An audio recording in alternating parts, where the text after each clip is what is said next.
নিজের হাতে লাগানো সবকিছুর প্রতি একটু ভালোবাসা বেশি থাকে এবং নিজের ব্যালকনির বাগানে নিজের হাতে লাগানো পুঁইশাক দিয়ে যখন বানিয়ে ফেলা যায় মজার আইটেম, সেটার স্বাদ তো একটু বেশি হবে, এটাই স্বাভাবিক। যেহেতু এই শাকগুলাতে তেমন কোনো কীটনাশক ব্যবহার করা হয় না, তাই এগুলা একটু বেশি পুষ্টিগুণ সমৃদ্ধ হয়। যেহেতু ব্যালকনি বাগান থেকে তুলেই রান্না করা হয়, তাই এগুলা একটু সজীব হয়, যেগুলা ঢাকার বাজার থেকে কিনে আনলে কখনোই এত টাটকা সবজি পাওয়া সম্ভব নয়। আর আমি সবসময় চেষ্টা করি ফুল গাছের পাশাপাশি একটা দুইটা টবে পুঁই শাক বা লাউয়ের বীজ বা মিষ্টি কুমড়ার বীজ দিয়ে দেওয়ার, যাতে দুই একদিন তুলে শুধু পাতাগুলা খাওয়া যায়। যদিও পরিমাণে অনেক অল্প হয়, তারপরেও নিজের হাতে লাগানো কোনো কিছু খেতে অনেক বেশি মজা লাগে। অদ্ভুত ধরনের একটা ভালোবাসা কাজ করে, যার অনুভূতি শুধু তারাই বুঝবে যারা নিজের হাতে ব্যালকনিতে কোনো সবজি বা শাক লাগিয়ে সেটা খায়।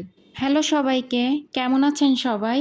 আমি আজকে পুঁইশাকের পাতার চপ তৈরি করে দেখাবো। প্রথমে পুঁইশাকের পাতাগুলো কুচি করে কেটে নিয়েছি। চপ বানানোর জন্য এখানে পেঁয়াজ কুচি, মরিচের গুঁড়া, জিরার গুঁড়া, গোটা জিরা, হলুদ, কুচি করে রাখা কাঁচা মরিচ এবং লবণ নিয়ে নিয়েছি। অনেকেই চপ বা বড়া বানানোর জন্য গোলমরিচের গুঁড়া বা গোটা জিরা নেন না, কিন্তু আপনারা একদিন এটা ট্রাই করে দেখেন, অন্যরকম একটা ফ্লেভার লাগবে। প্রতিটা বাইটে অন্যরকম একটা স্বাদ আসবে।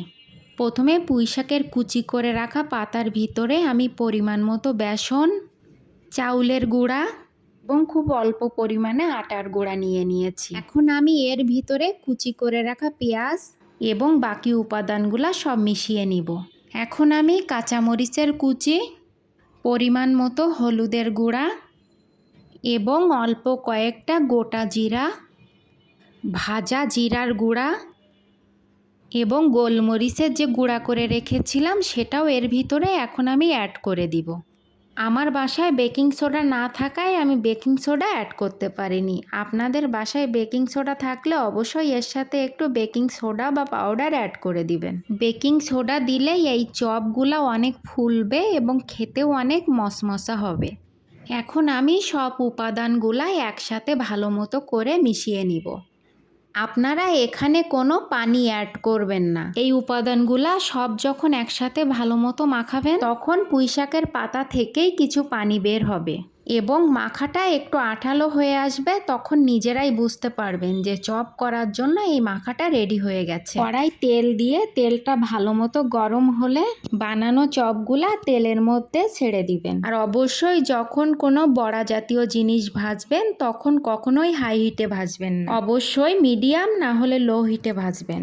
ভাজাটার ভিতরে এবং বাইরের পুরা অংশটাই ভালো মতো ভাজা হবে। যদি হাই হিটে ভাজেন, বাহিরের অংশটা পুড়ে যাবে এবং ভিতরের অংশটা কাঁচা থাকবে, খেতে একটুও মজা লাগবে না। এই যে আমার পুঁইশাকের পাতার চপ একদম রেডি। এটা আপনারা সন্ধ্যার নাস্তা হিসেবেও খেতে পারেন বা ভাতের পাতে ডাউলের সাথে ভাজা হিসেবেও রাখতে পারেন। আমার কাছে তো ডাউলের সাথে এই ধরনের ভাজা খেতে খুব মজা লাগে। আজকের মতো এই পর্যন্ত, দেখা হবে পরবর্তী কোনো ভিডিওতে। ততক্ষণ সবাই ভালো থাকবেন, সাবধানে থাকবেন, রোমাস স্টোরির পাশে থাকবেন।